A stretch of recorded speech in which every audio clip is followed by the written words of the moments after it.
eclectic crafter here. So I've long wondered what would happen if I took a laminate sheet and ironed it onto some fabric. And I ordered some matte, which are still shiny. I don't know if you can see the reflection, but it's still shiny, just not as shiny. So this was my test yesterday. If I really work at it, I can peel it off. I have yet to sew with it, so that'll be a challenge. And this is what I used to put it on. A regular iron would have worked. I just wanted to know the temperature I was using. When I tried it higher, it started to crinkle, so I lowered it down to 325, and I did it in sections. And but see, while it's hot, it'll come right off. You do need a Teflon sheet. So let's see if we can get the wrinkles out of this. Was a scrap. Let's see if I can get the wrinkles out of that. You want to make sure you don't have any fuzzies. And of course, I left my roller on the other side. I don't know if I can get it. Let's see.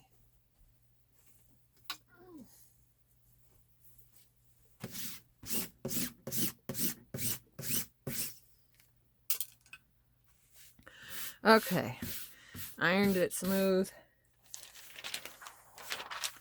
I'm going to stick this on. I think I'm going to actually butt it up pretty close,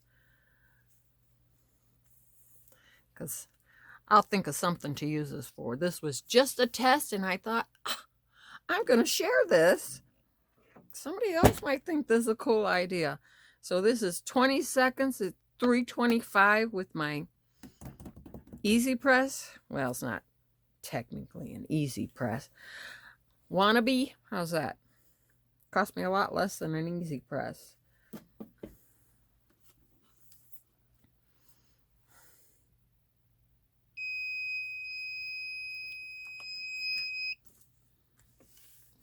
It will stick when you first do it.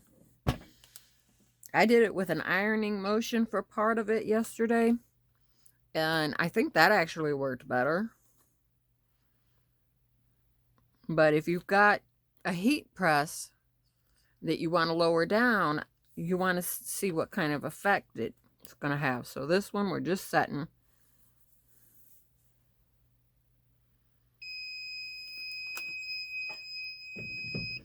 Okay, it is connected slightly to my Teflon. That's why I said you got to use a Teflon sheet, or you're going to need to make sure the fabric goes farther than that. Now, you can't probably see it, but I've got little tiny puckering at the edges here. But when I use it like an iron, I don't have it.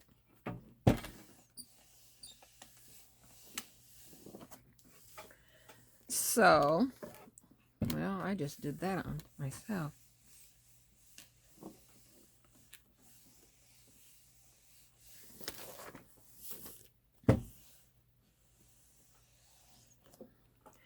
So I would suggest trying it first with your iron, Teflon iron. And if you're leery of it, grab another Teflon sheet and lay over top. If you're worried, because I did, like I said, I didn't use my iron. I use this, and it's got a Teflon coating. So that's it. Nice and easy. It's on. The more I ironed it, the more it was on. So I'm thinking that, like, if I had one of those big heat presses, it might go into it more so.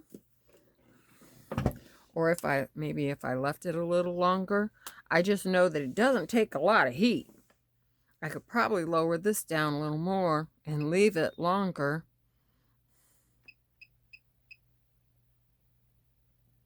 Oh, you hold your finger on it, it goes too fast. Okay.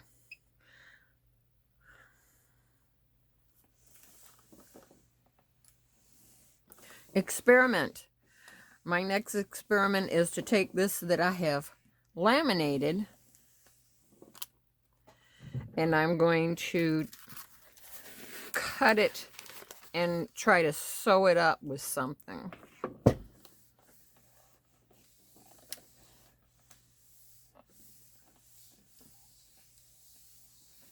Well, my sewing machine is set up for embroidery. I'll have to change that. So in the next segment of filming, we'll be trying to sew this. Or, I've got a pattern I haven't used yet for in the hoop. Maybe I'll figure that one out. But this works. Waterproof on the outside. If you bought that clear, I'll have to buy a chunk of that now and try that.